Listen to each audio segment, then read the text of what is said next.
Hey, today we're going to have a look at my Xbox 360 collection. The first game that we have here is Star Ocean. Star Ocean: The Last Hope. The Star Ocean games are, really popular. I believe there's one on the PS1 and one on the PS2. Really good game.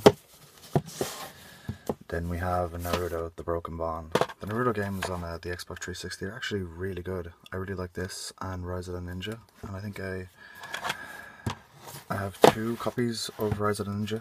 Here's one right here. This is signed by the voice actor. I think her name is Miley Flanagan. And I have another copy signed by her as well. Both games are really good. Then we have 99 Nights. This is a really underrated game for the Xbox 360. And it's really cheap, so I suggest checking it out. Then we have Lord of the Rings: War of the North. I thought this was a decent game. It's made funner when you actually play with friends. Then we have Guitar Hero Metallica. This is a promotional copy. Metallica is one of my favourite bands. I suppose the Guitar Hero series isn't really popular anymore. Then we have Fable 2. I really like the Fable series. I think I like the first and the second the best. Just spending, hours upon hours crafting swords and just the story, the kind of old England look to it. Then we've got True Our Lives. Never played it.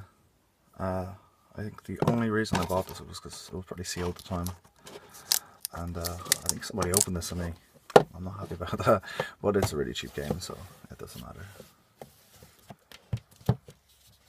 Then we have Assassin's Creed Brotherhood.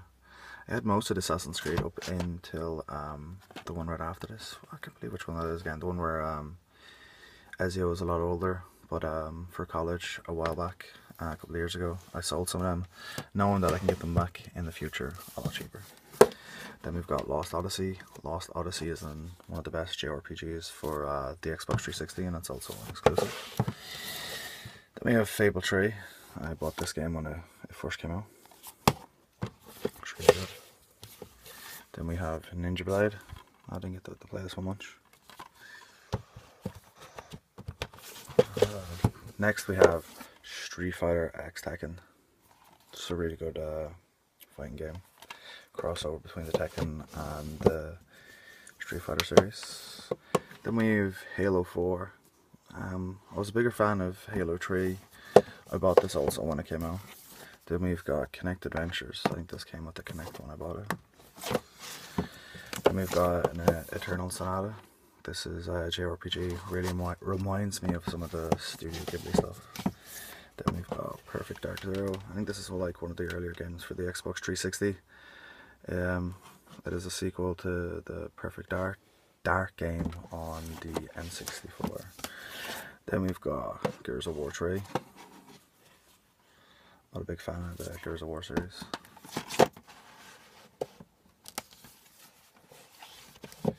Next we have Naughty Bear. Now this game was going to be really good when it came out, when I seen the trailer, and this is not a good game. Then we have Brutal Legend. Jack Black is the voice actor in this game, and it's done by Tim Schafer. He's the creator. Then we have LA Noire. This was a really good game by Rockstar. Sandbox game. Then we have Battlefield 3 by DICE. It's a decent game. Then we have Dragon Age Origins. The Dragon Age games are pretty amazing. Origins is one of my favourites. Then we have Bayonetta, which is, I believe, made by the same people who made Devil May Cry, the Devil May Cry series. I actually preferred Bayonetta. Then we got Deus Ex Human Revolution. I like this game. When I got it a couple of years ago.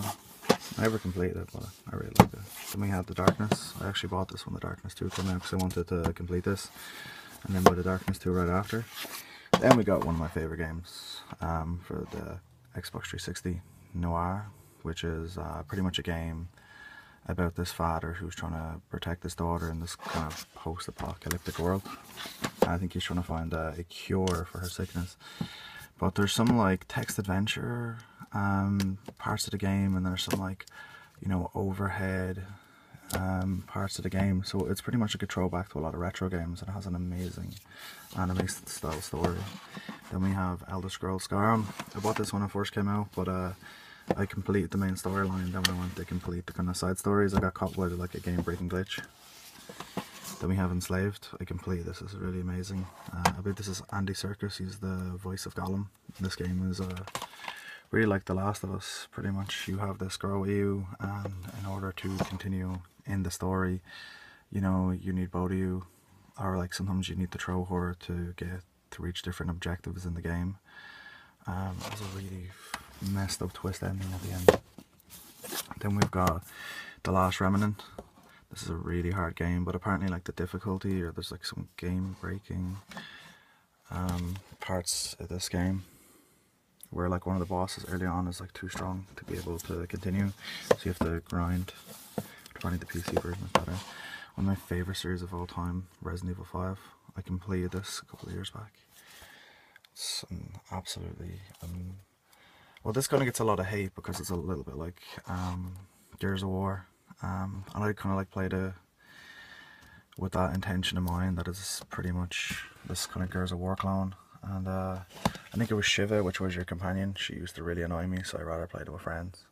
I used to like blow her up so much because she would get me killed all the time. But just the storyline in this is pretty decent.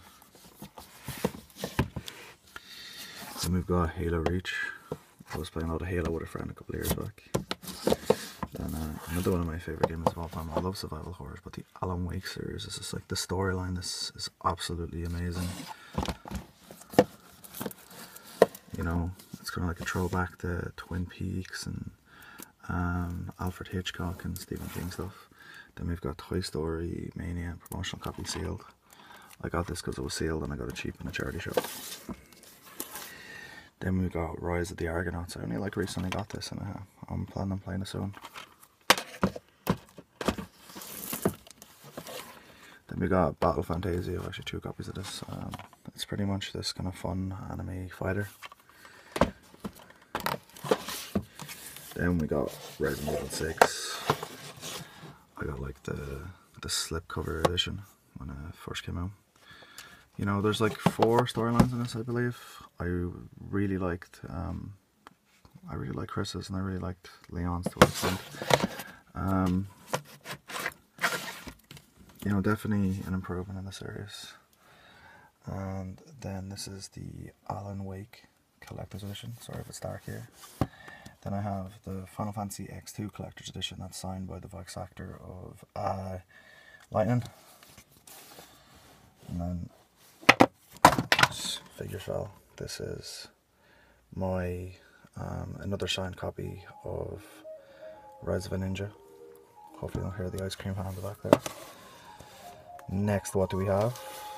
We have Tekken 6. This is one of the first games I got for my Xbox 360. The storyline was pretty bad. It was pretty much like a beat 'em up, and then you would like fight the boss at the end. Then the Silent Hill collection. You know, has Silent Hill 2 and 3. You know, arguably the better ones.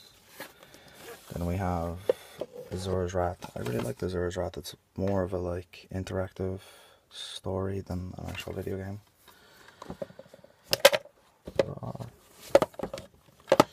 Issues. Next we have the Dreamcast collection. It has Bass Fishing, Sonic Adventure, Space Channel, 5 Part 2, and Crazy Taxi. Sonic Adventure is a decent game, and Crazy Taxi is pretty fun.